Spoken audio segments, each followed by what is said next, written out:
Hello, good morning. For today's video, gagawa tayo ng chicken alamax daw. Ayan, chicken. Apat siyang, thigh. And, mag-iimbento na lang ako ng soup. Kasi wala akong gulay. Hindi ako nakabili ng gulay. So, imbentohin ko tong soup. Gagawin ko mamaya para may sabaw naman sila. So, i-start natin tong manok. Kailangan daw siyang pakuluin. Papakuloyin natin siya muna. Ayan, nagpakulo na tayo ng tubig. So, ilalagay daw natin ang ating sibuyas. And bawang. Yan, sibuyas, bawang. Mga pampalasa. Lagay natin siya lahat. Pakuluin natin ang ating manok ng konti bago daw i-fried. Yun pala yun. O, sige, pakuluin natin hanggat gusto niya. Diba?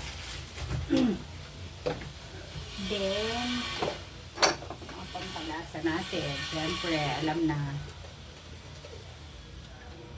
Yan, palasahin natin siya. And, of course, ang ating paminta. So, wala akong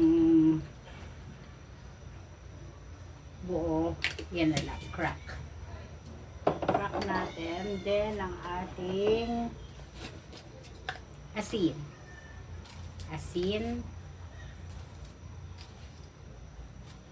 Yan.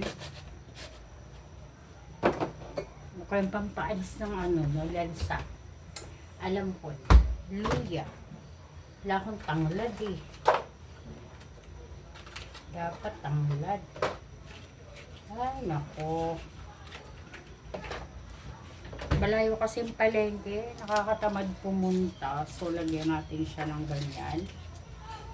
Kung ano-ano natin ilagay na naman. Then, syempre kumukulo na siya. Ilalagay natin ang ating manok. Yan. Ang ating manok. Yan. Atin siyang pakukuloon. Okay. Kailangan daw ganyan. Pakuluin muna bago siya i-fry. Siguro para magkalasa na sa loob, no? Yan. Try natin. Okay? Maghintay tayong umayos yan. Ayan. Malambot na siya. So, tanggalin na natin. Patutuin daw natin ng unti. Ayan. Tapos, yung pinakuluan niya, pwede na siguro to para sa soup. Diba? Sabi daw, wag na itapon kasi yan na rin yung soup. Ayan siya. So, habang magpapatuyo ako nito, papahiram ko kasi ng toyo. Nagpapainit na ako ng mantika. Magprito muna tayo ng fries para sa ating side dish. Okay? So, eto para mas malinamnam. Eto siguro yung papahid natin. Seasoning. Yan. Konti lang. Nor seasoning tayo. Kaysa toyo. Kasi mas masarap to, diba? Ayan. Pahid lang natin ang nor seasoning sa kanya bago natin patuyuin. Okay. Electric fan na natin daw para matuloy siya. Then, ating balik ka rin. Para kabila naman. Ay, ang daming natututunan itong napapala pag nanonood sa YouTube, no? Ayan, ating lagyan. Tapos masarap itong mamaya sa usawan yung chili sauce. Diba? Na medyo maanghang. Ayan.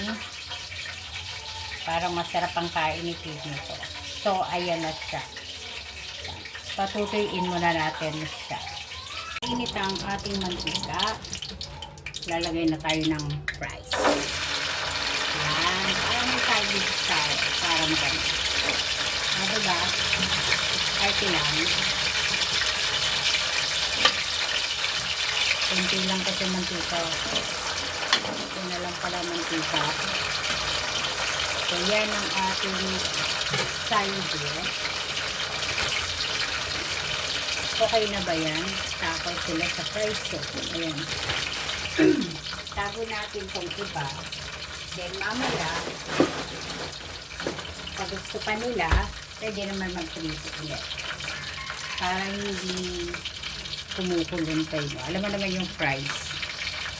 Pag hindi na mainit, hindi na maganda. So, ayan. Gusto natin muna yung fries. Then, magluluto ako dito ng nung sabaw. Pero feeling ko, lalagay ko ba dito? Okay naman siguro. O, feeling ko okay. O, dyan na lang siya natin iluluto. Habang niluluto natin ang ating fries, lutuin na rin natin ang ating soup. Soup natin, luto na natin ito. Para sabay-sabay na.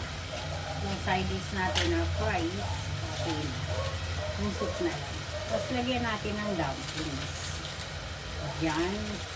Tinikman ko yung sabaw. Pwede pa. Ang sarapan. Siyempre, inis natin ang ating daily langan. Diba?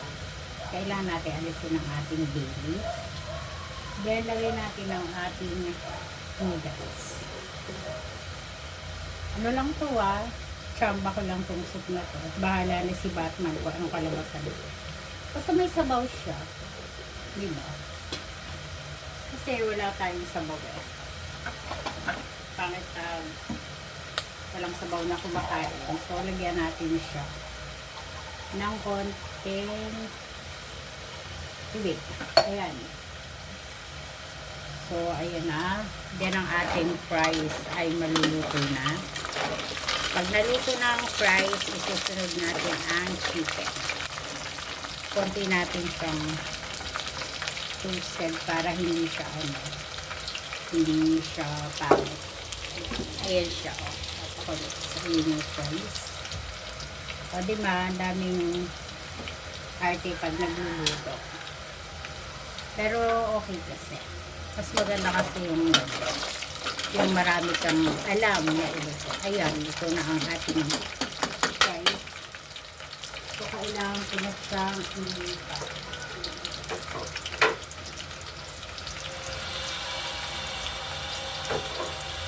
Hindi na tayo gagamit ng strainer kasi konti lang naman siya. Selecta na natin ito sa lagayan. May paper towel naman.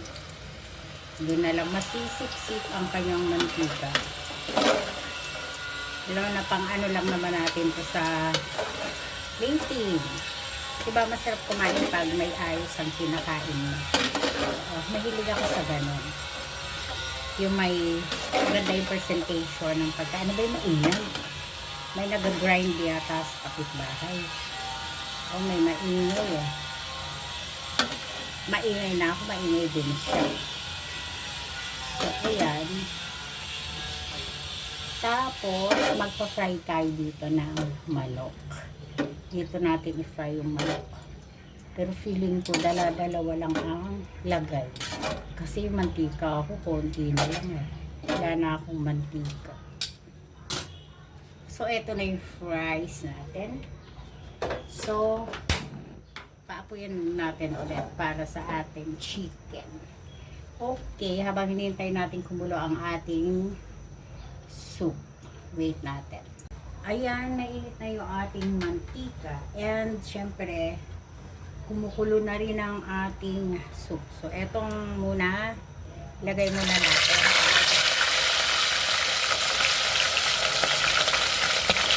Ay, sinaan ko muna na kasi ayun na naman siya. Datang soup isabay.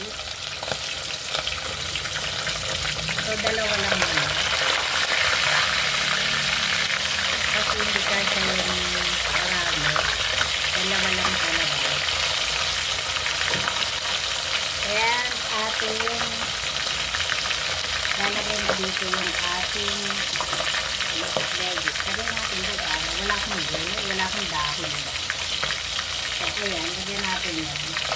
Yung dumplings nito, homemade. Ako din ang may ganun talaga. Mahilig ako magluto. Parang passion ko siya. Mahilig talaga ako magluto. So, ganyan. O, diba, ang ganda.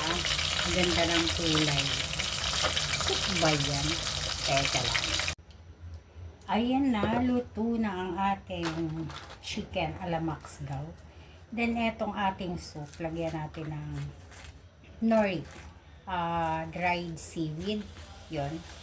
Oo, nori siya, tawagin sa lugar nila.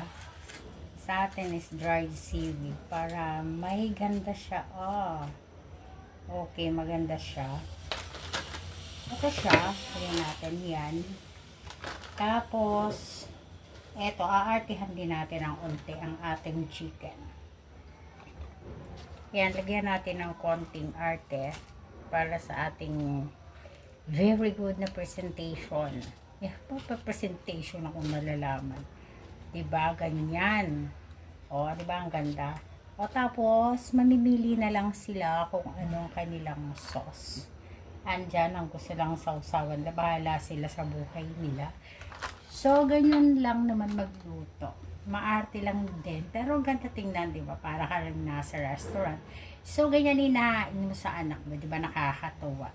Ayan, kamay natin. O, tapos, yan, ganyan na. So, pwede na tayo mag-lunch.